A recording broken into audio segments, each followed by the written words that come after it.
Hey everyone, 24/7 here, and welcome back to Let's Pay-Per-View Review. I know, weird. I know we said we were done with these for a while, but I always wanted to do this video. I knew I had to do this video today, or it wouldn't matter. I had to do this video today, because I'm filming this on Wednesday, August 27th, 25 years after the show we're reviewing today. And what show is that? That is SummerSlam 2000. Now, I love this show so much because this is one of those wrestling shows I had a VHS of, because it was like this, Fully Loaded 2000, WrestleMania 2000, Backlash 2000, and then I had WrestleMania 21, I believe. It was like those shows I had. God, 2000 was a great year, except WrestleMania, weirdly, but yeah, this show is super important to me. It's not my favorite SummerSlam after rewatching it. It's definitely not my favorite, but I do like this a lot. I really like the show. Almost love. I think the love is more nostalgic than the actual quality of the show, but let's get into that. The show took place on August 27th, 2000, 25 years ago. This took place in Raleigh, North Carolina at the Raleigh Entertainment and Sports Arena and had an attendance of 18,128 and had a buy rate of 570,000.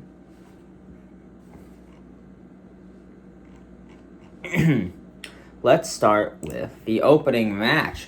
Right to Censor, that is Steven Richards, Bull Buchanan, and the Good Father taking on Too Cool, Scotty 2 Hotty, Grandmaster Sexay, and Rikishi. This match was nothing special. I am not a big Right to Censor fan. I understand why they were a thing. I think they were okay. And, I don't know, I just never liked Right to Censor. They were just not the kind of thing. I know I wasn't supposed to like them, but they were fine. I don't know. But yeah, Too Cool. I've always really liked Too Cool. I think that their whole thing was super fun, entertaining, and whenever they did the dance, it was just really fun. And I thought their thing in the Rumble, I think it was in 2000, was really cool. Yeah, nice big back and forth. I don't know. This is gonna sound weird. I don't know how to probably explain this kind of match, because it is just a match in the Attitude Era. It was nothing special. It was like less than 5 minutes long. The big thing in this was Too Cool just fighting off Right to Censor and trying to get that big hot tag to Rikishi. And when they hit it, God, the crowd blew up. Which is crazy, because I know a hot tag always gets a big pop in the crowd, but man, I'm not a nostalgic guy for the Attitude Era. Like, I kinda am, but not really, because I can't even say I didn't grow up with it. It's more like I wasn't there for it, you know? But man, when the crowds were nuts on this show. Always just fucking like the craziest fucking shit. That they just exploded for every single move. And it was just awesome. I personally really liked it. Also, I should mention beforehand, Steven Richards did a big promo beforehand, because this whole thing was censoring everything, because it was 2000, it was the new millennia. And just like, I don't know. I feel like this gimmick could still work today in a weird, sad, and almost kind of pathetic way. But yeah, it was nothing special. Scotty was going for the worm, but then ate a Steven kick to the face, and Right to Censor wins. I also want to mention, I do like the fact that Right to Censor wrestled in those like nice office shirts, not the long sleeves, but like the white, and then the tie. They were good, but I think they were even better with Ivory. I think her going to the group was such a great thing. Now, I'll give the match 2 stars. There wasn't anything special. It was 5 minutes. But it was a fine opener. Next, Road Dogg takes on X-Pac. 2 DX members fighting against each other. They have been arguing for weeks at this point. So basically, they're just arguing back and forth with each other. It was just a fine match. I don't know, like, DX wasn't, I'm not saying they weren't popular anymore, it just, like, it died down. And I'm glad they kind of axed DX before it got, they didn't drag it out like they did the fucking, WCW did for the NWO. But this was a fine match. Nice back and forth. The crowd were really in it for Road Dogg. I think this was the start of X-Pac heat because the crowd was very much in favor of the Road Dogg here. And yeah, there was good back and forth between these guys. These two probably knew each other so well and were just trying to put on as good as match as possible. Road Dogg was gonna go for the pump handle slam. X-Pac perfectly low blow. That was like a smooth as fuck transition. I loved it. Had it kind of like how Rhea gets the riptide, that kind of thing, so people know what I'm talking about. And then he hit the low blow, hit the X Factor, or sorry, wrong word, K Factor, for the win. X-Pac wins. I'll give it 2.5 stars. I liked it more than the other match. Honestly, I felt like this should have been the opener. And then the match. And then right afterwards, they try to shake hands.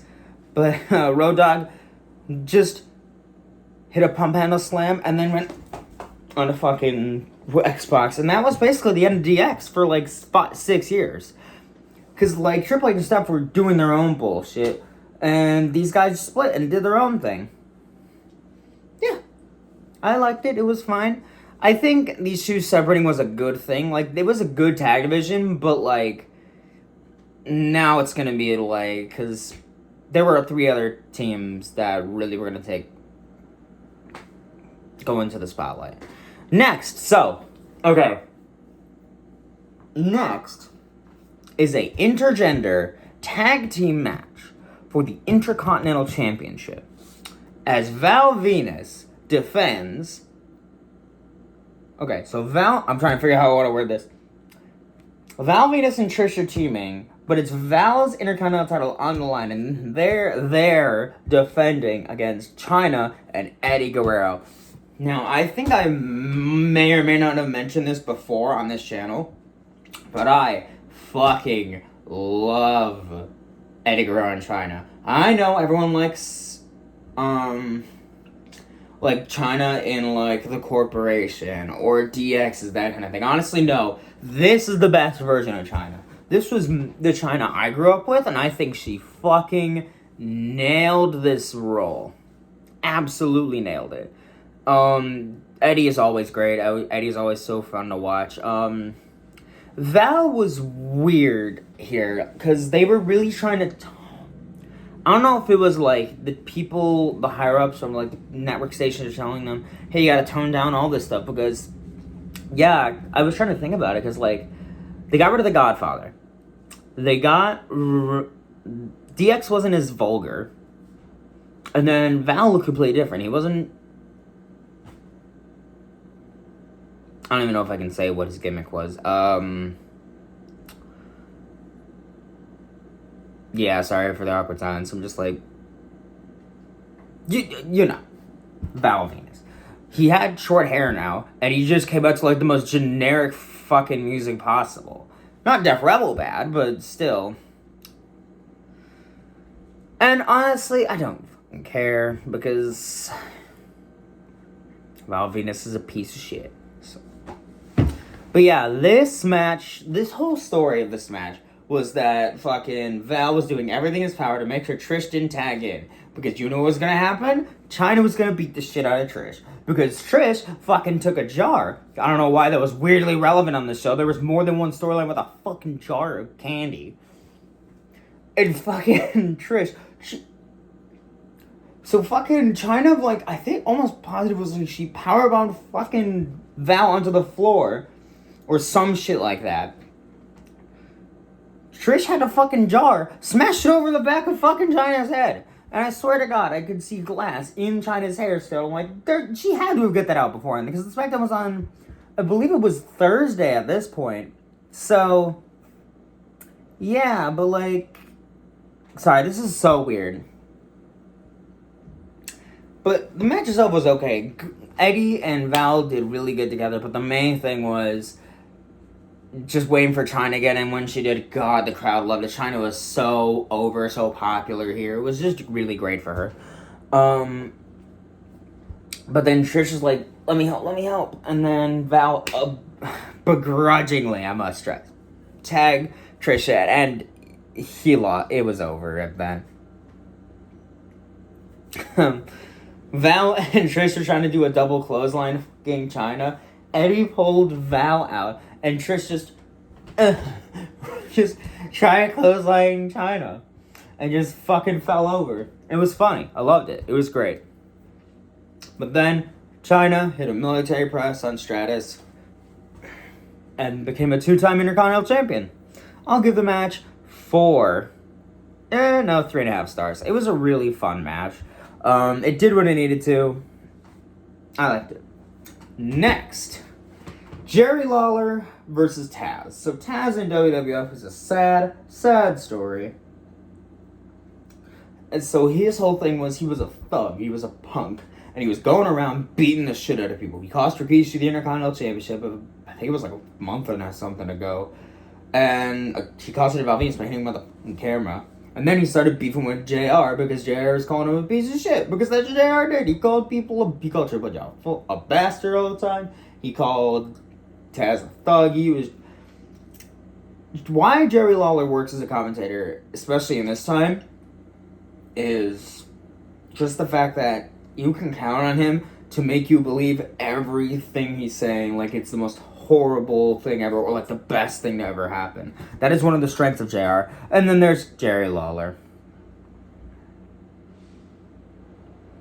Oh yeah, he made a shit comment, by the way, in the intergender tag match about Trish. Stop it, Jerry Lawler. I hate it. Yeah, anyways, so this whole storyline is Taz shitting on JR and Lawler. Lawler steps up to help Jim Ross. And it was fine. Taz's entrance was fucking great because he had a hat on and he had glasses like, I can't see. He's blind because he's a piece of shit. And that is because he vandalized Taz vandalized Jerry Lawler's rental car at the time. And then JR was sitting in the passenger seat and the window was rolled up. So Taz takes I don't know if it was a crowbar or a bat, one of the two, smashes the goddamn window, and you could see fucking scarring on over his face. And then when Jerry Lawler went to go check on him, Taz got him from behind. So now we get this match. It wasn't like a bad match. It was just very, very short.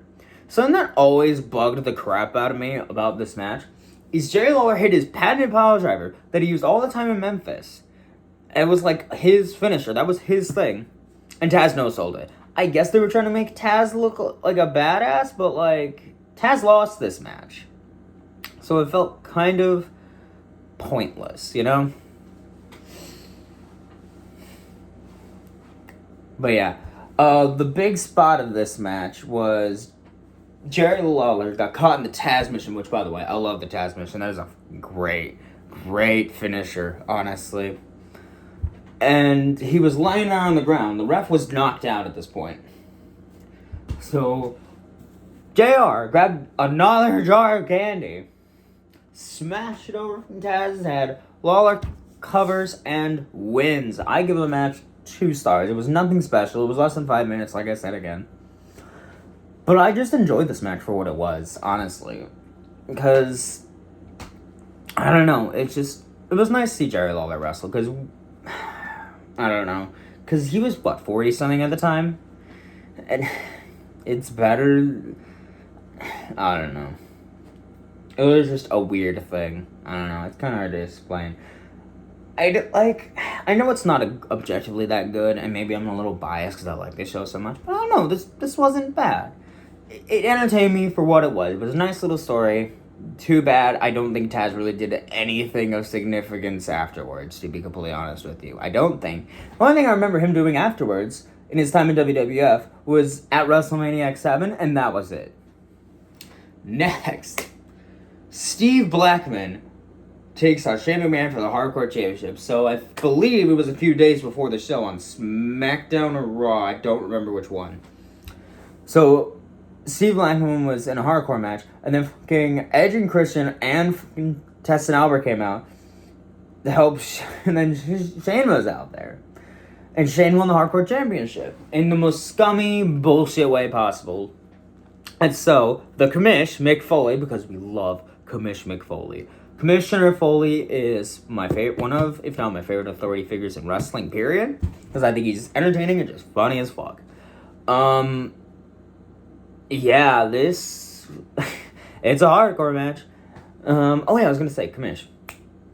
Commish suspended the hardcore title rules. So, the 24/7 thing, so Shane had to defend it against Blackman, and Shane did almost everything in his power to make sure Blackman didn't win by running away. Steve Blackman is so fucking cool. He is the lethal goddamn weapon, and no one was gonna argue with that, because he was just a fucking badass. He was fucking cool. So Tess and Albert came out, because Edge and Christian were kind of busy. But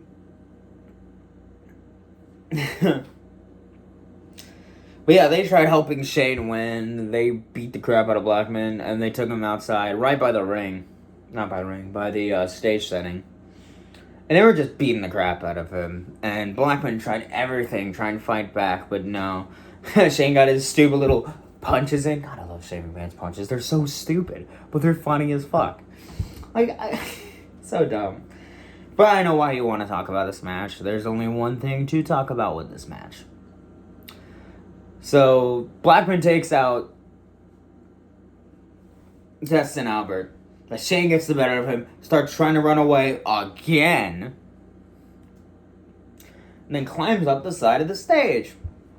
And Blackman has a kendo stick and starts chasing the bitch.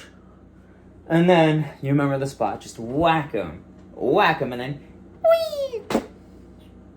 It was a big, big fall for Shane. That was like one of, if not Shane's first big falls like that, because that's kind of what he's known for, doing stupid, crazy dives, what he really shouldn't be. But I think people forget, Blackman went down a little bit lower and did a diving elbow drop of a thing and wins. I give it 4 stars because it's stupid. I love hardcore matches. And this was exactly what I wanted out of a hardcore match. It was exactly what it needed to be, and it gets that extra star rating for Shane taking that big stupid bump. Yeah, I liked it for what it was. It was 10 minutes, it was all it needed to be. Next, Chris Benoit takes on Chris Jericho in a 2 out of 3 falls match. So, Benoit and McShane have been kind of just beating the shit out of Jericho, because they've basically been feuding all year. Because they had a match at WrestleMania, they had a match at Backlash, then they kind of did their own thing for a little bit. And then they went back to feuding with each other. And Jericho did, in the promos before this, Jericho was just rhyming and just calling Benoit a bunch of names. And I was just like, this is stupid. I know it shouldn't be funny. God damn it, Jericho's fucking funny as shit. And yeah, this is just a really good match. These two always had fucking great chemistry with each other. I personally really enjoyed this match. It wasn't my favorite match of theirs, because I think their match at the Rumble the year after in 2001 is their best match. But yeah, these two were always really great with each other. And this match is no exception. Just nice back and forth. Benoit got that first fall pretty quickly. I think it was about 3-some minutes in. Just getting that crossface, Jericho tapping out. And it's weird, because whenever someone got a fall, their music played for a little bit. And I was like, huh, weird. Because I'm not used to that. They don't do that nowadays. They haven't done that for, 20-something years probably. But yeah, this was a good match. This is just a really, really good match. Jericho got the second fall by hitting his Lion Tamer, not the Walls of Jericho. It was the Lion Tamer, because there is a difference. Walls is just like a Boston Crab, because that's what you can do to just basically everyone. But there are some people, when he gets that Lion Tamer, he just starts stomping on the head, puts the knee on the head. I love the Lion Tamer so much. It's a great submission finisher. Benoit taps out. And then they just start brawling each other. Benoit going right for the neck and the head of Jericho the whole time. Jericho gets a roll-up. Then Benoit rolls into it, grabs the ropes, and wins. I give the match 4 stars. These two, like I said, they always had a really, really great chemistry together. And yeah, I just don't Yeah. I loved it. I loved it so much. I love watching these two guys wrestle. I think these two, they were just really good dance partners. Sorry if I'm bad at, like, match descriptions. It's just, I like talking about these matches more than, like, talking about what happened. Just kind of like, 'cause that's kind of how I am. That's just kind of what we gotta do. But next...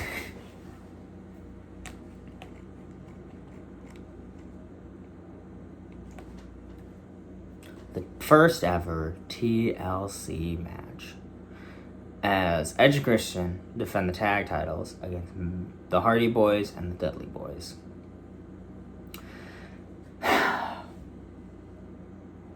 It's TLC 1, guys. If you watched the video I posted, I don't know if it was a few days ago or just last week, but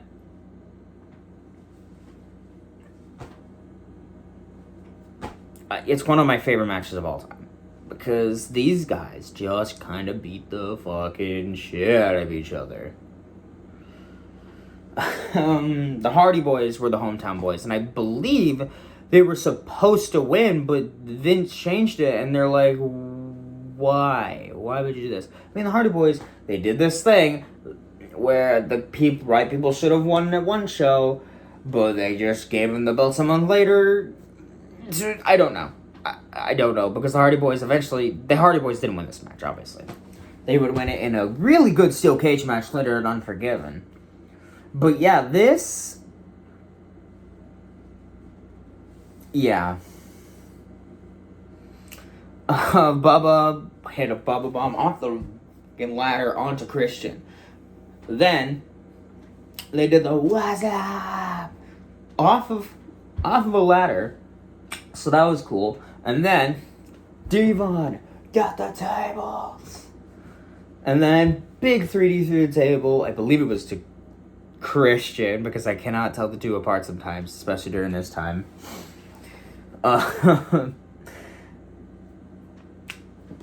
Jeff hit another big fucking swanton, but this time ate shit through two tables, and it was beautiful. Bubba moved out of the way, actually ran into the fucking referee.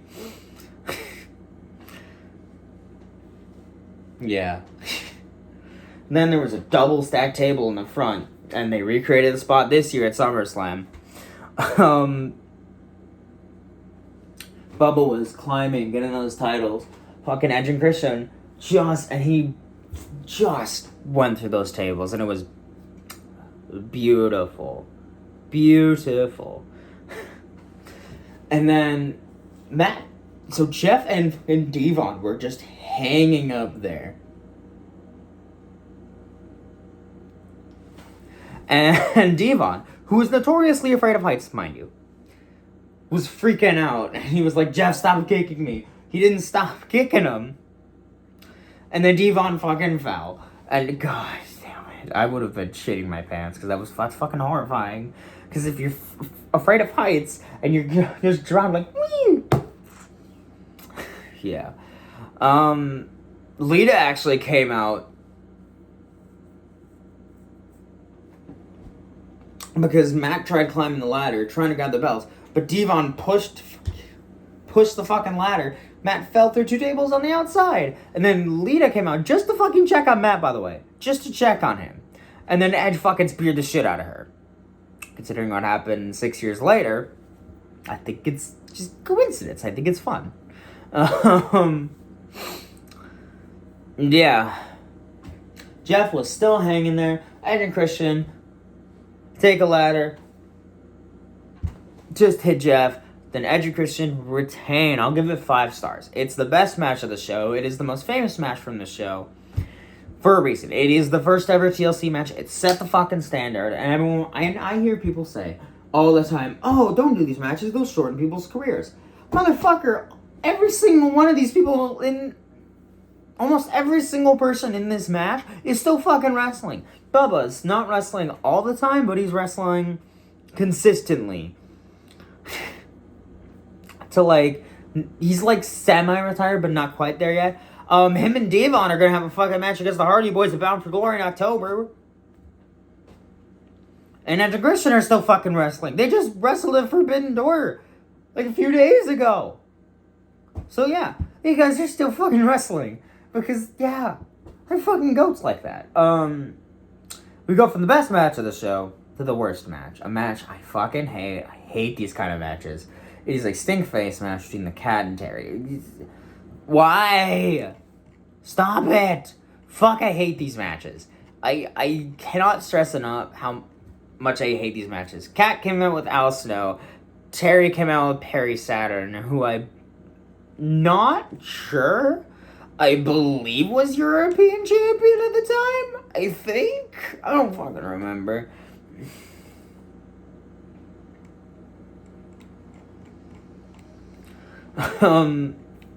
But yeah, this... I hate these matches. It's stupid. I hate women's wrestling in WWF in this time because it's just, they don't care. Terry, and Terry's fine, the Cat's whatever. Cat hit a power slam on Terry, then hit a steak face for the win.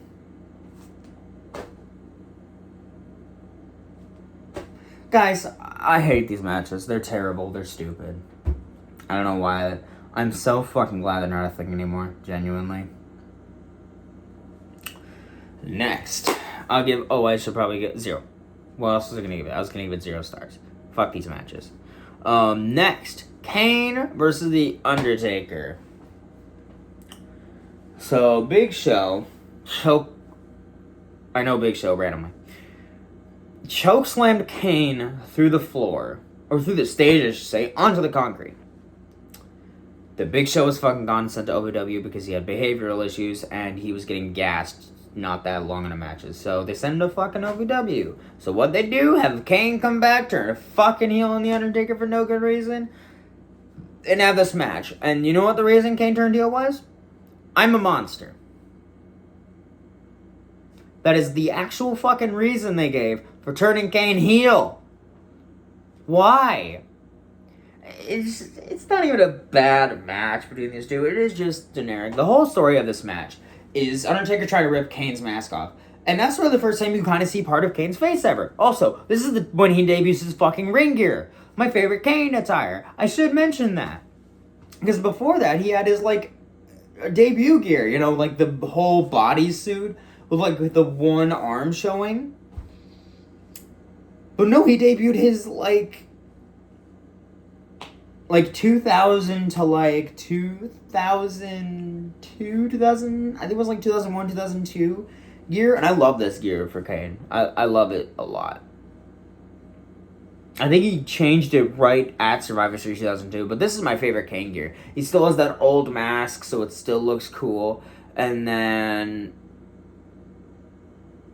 I think he had more mobility this way. And I love this attire for Kane. The singlet kind of thing is super cool. I love it. But the match is nothing special because these two, I think, only really ever had one great match, and that was their Mania 14 match. Everything else, nothing. Big fucking pile of nothing. Like I said, this match isn't bad, just them beating the crap out of each other. Undertaker eventually rips fucking Kane's mask off, and then Kane just covers his face kind of like this, and just fucking leaves. He just leaves.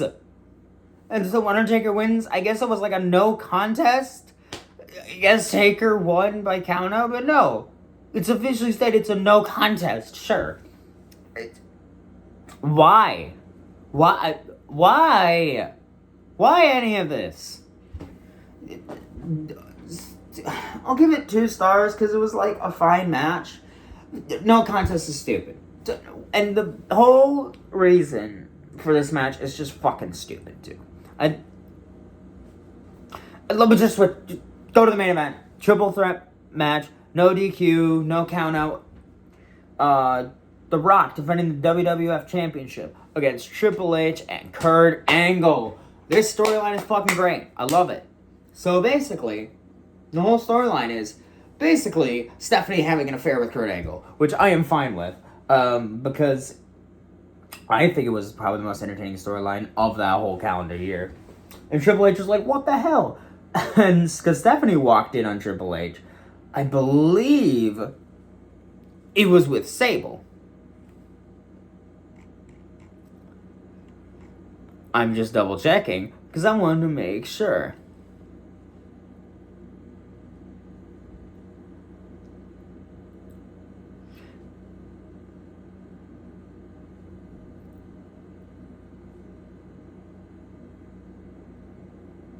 Yeah.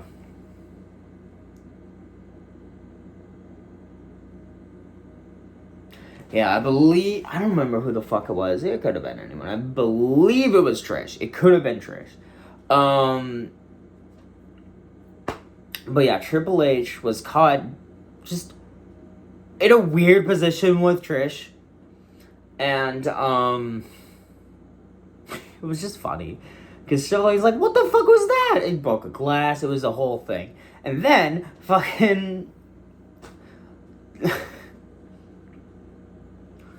Stephanie was caught hugging Kurt Angle. Because... Just, yeah, and she was like, I need space from Triple H. And then they start a whole fucking thing. Because, like, a line I distinctly remember was Kurt Angle saying, can a guy and a girl just be friends? Where is that wrong? Something like that. And then there was a number one contenders match between Triple H and Kurt Angle and Jericho. Angle and Triple H pinned Jericho at the same time, and leading to this match. The Rock is almost a non-factor here, because the whole storyline is, can Triple H and Angle get along to make sure The Rock doesn't leave with the title? The answer is no. Of course they fucking can't, because they're just beating the shit out of each other. It is a whole fucking affair thing. And it leads to the SmackDown before, the infamous Kurt kissing Steph on the lips. It's a great fucking spot. And then...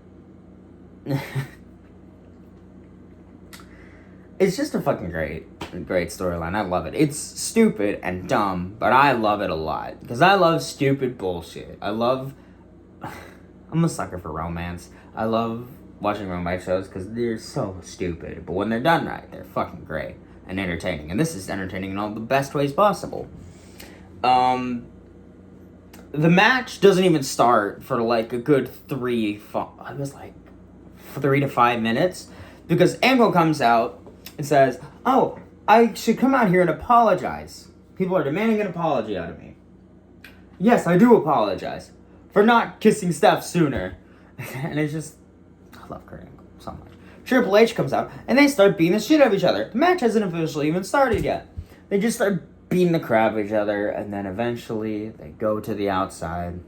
Triple H attempts to hit a pedigree on Kurt Angle onto the ring. Not the ring. The announcer's table, the Spanish announce table. Famously, though, wrong word. Infamously, the table gave away early. Yeah, Kurt got a big old fucking concussion because he landed face first onto the goddamn mat, and that's like a good... this high up, so that's a good, like, what do I want to say, like, 3.5 feet, something like that. Just big old concussion. He is fucking stretchered out. Triple H gets in the ring, has the sledgehammer ready, and then The Rock comes out and the match officially fucking starts. Because, like, yeah, it's a whole, like, 8-minute bullshit. From entrances, from right at the start of Kurt's entrance, until The Rock shows up, it's a good 8 minutes. And then The Rock shows up, and then Triple H and The Rock just start having a good match. Because these, like I said, I've said it before in the past, Rock and Triple H had fucking great chemistry. They all, like, Triple H is such a good foil to The Rock, and this is no exception. This could have been the rest of the match, and Kurt, I'm going to say this in the nicest way possible, should have just stayed in the back, and then this should have just been the rest of the match. But it didn't, because after a while, Steph was just like, go help Hunter, because they're in the back. And Kurt's fucking messed up. He's concussed as fuck. Like, and this is legit. He got a legit fucking concussion. And they went in the storyline where fucking Angle came back. He was like all wobbly and shit. So basically, Triple H, Steph, and The Rock had to talk Angle through this match. The rest of this match, it was nuts. And like,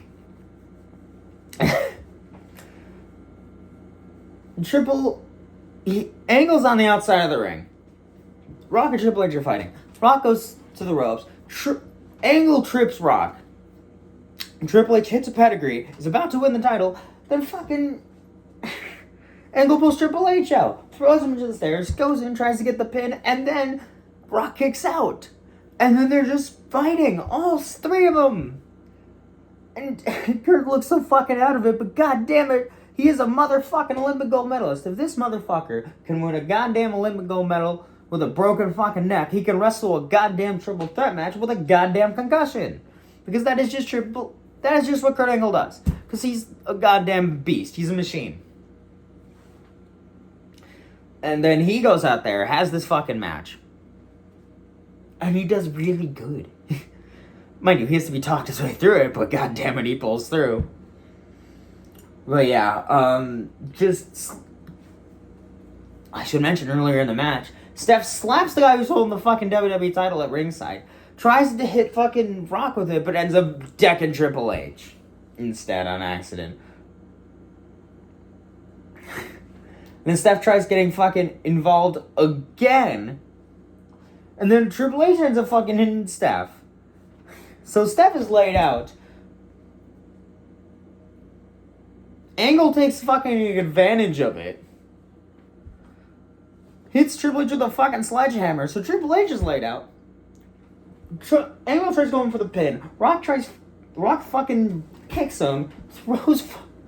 No, he doesn't even throw him out. He just hits a punch to fucking Angle.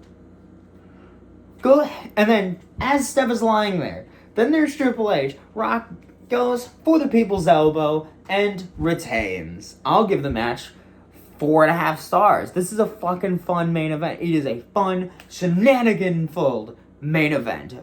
And I like shenanigans when it makes sense. This was a whole fucking mess. And I love JR's call at the end of it. Through hell and high water, sledgehammers and wives, The Rock was still WWF champion. And it was fucking great. I loved this main event so much. It caps off a pretty damn good SummerSlam. Is it the best SummerSlam of all time? Fuck no. Fuck that. No, God, no. It's not the best. Is it my favorite? No. It's also not my favorite. Is it one of my favorite? Absolutely. Because it is basically not Survivor Series. It is basically everything I wanted in an Attitude Era pay-per-view. But this is a great match. This is just a great show. I give the show give it 9 out of 10. There are some things that I don't love, like the Stinkface match, the fucking Taker and Kane thing wasn't great, and the opener wasn't bad. It was just not my cup of tea. And why? But like everything else is so fucking good, I almost don't care. But yeah, I enjoyed the hell out of this show. Thank you guys for letting me ramble about this show for almost 40 fucking minutes. But yeah, I really enjoyed this show. I'm so happy I got to talk about this show. Literally 25 years on the date after this show happened. But yeah, thank you guys so much for watching. And next time, because I'm filming this literally after Zach posted the Clash of Paris prediction, so go check that out. And next time you'll see anything on this channel will be Zach's review of Clash of Paris. And then afterwards, you'll be getting the Forbidden Door review. So, hope you guys enjoyed that. I know it'll be like 2 weeks late, and I'm sorry about that. It's just there's nothing I can do. So yeah, afterwards, I don't know what's happening. So, oh, right, I should mention, I am going to film a video probably tomorrow. It'll come out tomorrow, definitely, almost definitely. I'm talking about a certain little incident that happened recently.